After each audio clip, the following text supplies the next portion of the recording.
नमस्कार, आप देख रहे हैं चाणक्य न्यूज और मैं हूं आपके साथ मानवी ठाकुर। आज की कुछ खास खबरें। संभल से इस वक्त की बड़ी खबर निकलकर सामने आ रही है, जहां उत्तर प्रदेश सरकार में राज्य मंत्री स्वतंत्र प्रभार होमगार्ड्स एवं नागरिक सुरक्षा श्री धर्मवीर प्रजापति ने भाजपा जिला कार्यालय में प्रेस कॉन्फ्रेंस कर नारी शक्ति वंदन अधिनियम पर विस्तार से जानकारी दी। संभल के एकता विहार कॉलोनी स्थित भारतीय जनता पार्टी के जिला कार्यालय में दोपहर 3 बजे आयोजित इस प्रेस कॉन्फ्रेंस में प्रभारी मंत्री धर्मवीर प्रजापति ने नारी शक्ति वंदन अधिनियम को महिलाओं के सशक्तिकरण की दिशा में ऐतिहासिक कदम बताया। उन्होंने कहा कि इस कानून में महिलाओं की भागीदारी राजनीतिक और समाज के हर क्षेत्र में मजबूत होगी।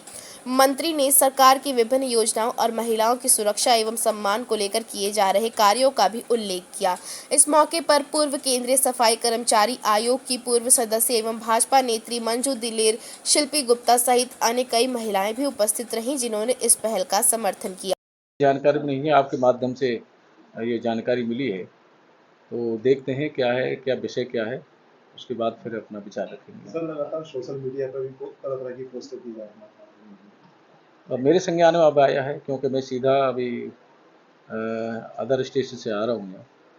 ऐसा कोई विषय है तो संगठन के साथ भी बैठेंगे और जो भी जानकारी मिलेगी उसके साथ। बीजेपी लगातार संगठित होने की बात कर रही है, कार्यकर्ताओं शासन करने की बात कर रही है, लेकिन संबंध में कहीं ना कहीं पार्टी के भीतर विकास की चीजें सामने आ रही है। सोशल मीडिया पर भी लगातार इस तरह की टिप्पणियां आ रही हैं पार्टी के लोगों के बीच, तो उसको लेकर क्या कहेंगे आप? क्योंकि 2027 के विधानसभा चुनाव भी अब नजदीक है, ज्यादा समय नहीं है। हो सकता है कि कोई किसी तरह का कोई मतभेद आपस में हुआ हो, लेकिन हम इस मतभेद में मानते नहीं हैं। भारतीय जनता पार्टी का कार्यकर्ता एक स्तंभ की तरह काम करता है और भारतीय जनता पार्टी का कार्यकर्ता हमेशा कभी मनभेद भी हो तो भी कभी कोई विचार इस तरह का बयान देता नहीं। ये विषय सामने आया है तो संगठन के साथ बैठ करके से विचार करेंगे क्या है विषय, उसके बाद अपना बयान दे पाएंगे। कि आदरणीय प्रधानमंत्री जी ने कहा था कि समाज हित में देश हित में सभी सांसदों को देश हित और समाज हित में निर्णय लेना चाहिए और विवेक से काम करना चाहिए। हो सकता है कि कुछ सांसदों ने उसमें साथ न दिया हो, लेकिन भारतीय जनता पार्टी मातृशक्ति के साथ है और रहेगी। मंत्री जी, बिल को लेकर जब विपक्षी पार्टी ने हंगामा किया था और उन्होंने कहा था ये बिल तो 2023 में पास हो गया है, उनका ये कहना है कि 543 सीटों पर ही इसको आरक्षण लागू कीजिए। आप क्यों इसको परिसीमित? वोटिंग हो रही है, अभी पीछे बिहार का परिणाम देख लीजिए, प्रचंड वहाँ मतदान हुआ, हमारी सरकार बनी, बड़े बहुमत के साथ बनी। कई राज्यों के चुनावों के परिणाम पीछे देखे गए हैं, जहाँ जहाँ प्रचंड वोटिंग हुई है, भाजपा की सरकारें बनी है।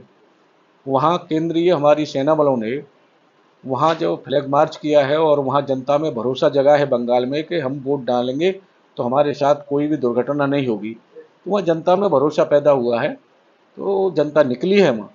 और मैं स्पष्ट बहुमत के साथ मैं पूर्ण विश्वास कह सकता हूँ कि पूर्ण बहुमत के साथ वहाँ बंगाल में सरकार बनने जा रही है। रही बात, कई पत्रकारों ने भी सवाल उठाए थे कि आप कैसे वहाँ पूर्ण बहुमत के साथ पहुँचेंगे, तो सीधा हमारे गृह मंत्री ने जवाब दिया, 2 से सीट से हम 77 तक पहुँच सकते हैं, तो 77 से हम बहुमत तक पहुँचने में कोई दिक्कत है। तो ये बिल जो है कांग्रेस की लंबे कालखंड तक सरकारें रही हैं और सहयोगी दलों के साथ सरकार में रहे हैं, कभी वो बिल लेकर के नहीं आए। वो आदरणीय प्रधानमंत्री मोदी जी लेकर के आए, ये सब जान रही है, देश की जनता भी जान रही है। मैंने अपने कहा है कि भारतीय जनता पार्टी की सरकारें दृढ़ता से हमारी मातृशक्ति के साथ हैं और उनके लिए कोई भी कदम हम पीछे नहीं रखेंगे और मातृशक्ति के लिए आगे बढ़ाने के लिए हमारी सरकारें प्रतिबद्ध हैं और रहेंगी। धर्म के आधार पर इस बिल में अपनी चर्चा करके इस विधेयक को आगे ले जाना चाहती है समाजवादी पार्टी। मैं कह सकता हूं कि समाजवादी पार्टी को सबक लेना चाहिए। लोकसभा के चुनाव में जो पीडीए की बात करती है, अगर वो अपने गरिमा में झांक करके देखे तो बदायूं से चुनाव लड़ेगा कोई व्यक्ति तो उनके परिवार का लड़ेगा, आजमगढ़ से लड़ेगा तो परिवार का लड़ेगा, कन्नौज से लड़ेगा तो उनके परिवार का लड़ेगा, मैनपुरी से लड़ेगा तो उनके परिवार का लड़ेगा। अगर यादवी लड़ाने तो पार्टी में ऐसा नहीं है कि यादव नेता नहीं हो, तो समाजवादी पार्टी को तो अपने गरिमा में झांक करके देखना चाहिए, तब उंगली उठानी चाहिए। पूरे उत्तर प्रदेश में आधे से ज़्यादा उत्तर प्रदेश में आजमगढ़ और बदायूं की दूरी थे, आप देख लीजिए, वहाँ से लड़ेंगे तो परिवार के लोग लड़ेंगे, तो उनको तो मैं कह सकता हूँ समाजवादी पार्टी को तो उंगली उठाने का सवाल ही नहीं है। एजेंट इस तरह का बयान नहीं दे सकता कोई भी, बीजेपी का कार्यकर्ता कोई बयान नहीं दे सकता।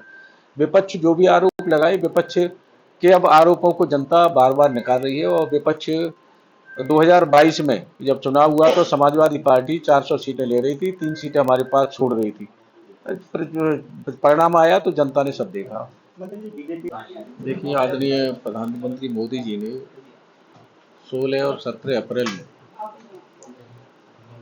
लोकसभा का विशेष सत्र बुलाकर के आधी आबादी अपनी मात शक्ति को 33% आरक्षण विधेयक, कई विधेयकों को लेकर के 16-17 तारीख में विशेष सत्र बुला करके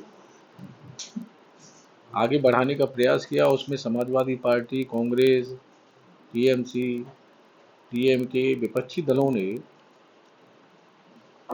फिर एक बार उन्होंने अपनी जो मात शक्ति के प्रति अपनी मानसिकता थी उसको दर्शाया और बिल पारित नहीं होने दिया, विरोध किया।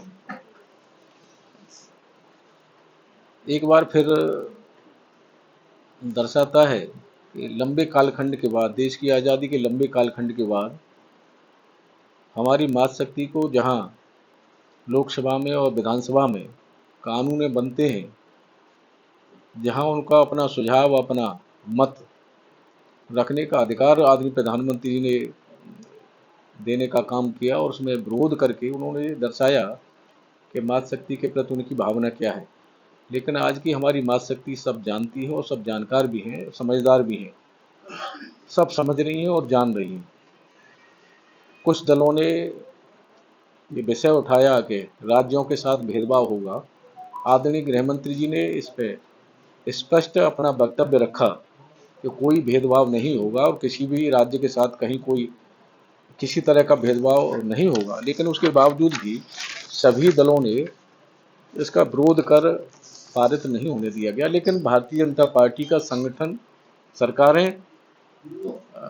एक कदम हमारा पीछे हटा है, लेकिन हम कभी इस विधेयक से पीछे नहीं हटेंगे। मात शक्ति के साथ भारतीय जनता पार्टी की सरकारें खड़ी हैं और खड़ी रहेंगी पूरी दृढ़ता के साथ। रही बात हमारी सरकारों ने समूहों के माध्यम से मात शक्ति को आत्मनिर्भर बनाने का प्रयास किया है और योजनाओं के माध्यम से भी मात शक्ति को आगे बढ़ाया है। चाहे हमारे आवास की योजना हो तो मात शक्ति के नाम, घरौनी हमारी सरकार ने लेकर के आई वो भी मात शक्ति के नाम, जिससे हमारी बहनों को ये महसूस न हो कि हमारे नाम कोई संपत्ति नहीं है। ये सरकार का ऐतिहासिक निर्णय रहा है। मैं मानता हूँ कि विपक्ष की सभी पार्टियों ने एक बहुत बड़ा अवसर कमाया है इस विधेयक का विरोध करके। उनको देश हित में, समाज हित में कोई भी विधेयक लाया जाए तो देश और समाज के हित में साथ खड़े होकर के साथ सरकार का साथ देना चाहिए। लेकिन उन्होंने ये दर्शाया कि हम मात शक्ति के प्रति हमारी भावना क्या है। आने वाले समय में जब जब चुनाव होते हैं, विपक्षी दलों को उसका जवाब भी हमारे देश की जनता दे रही है। उसके बावजूद भी अगर वो सुधार नहीं कर पा रहे हैं तो आने वाले समय में भी देश की और मात शक्ति हमारी देश की जनता उनको जवाब देगी। हो सकता है कि जब कुछ समझ में आए फिर ईवीएम पर आरोप लगाएं चुनाव में जब परिणाम आते हैं। देखिए,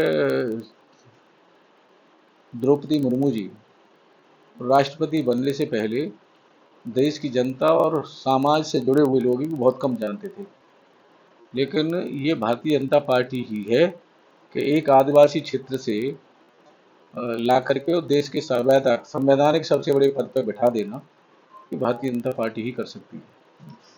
उनके बयान को लेकर क्या कहेंगे कि उन्होंने जिस तरह का महिलाओं को लेकर कहा?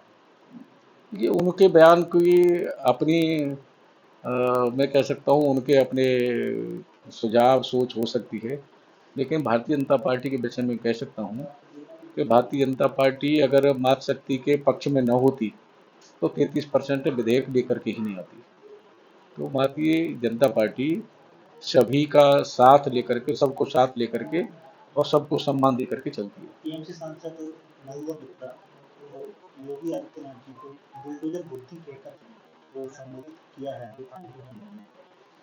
और बंगाल की जनता जवाब देने जा रही है उसका।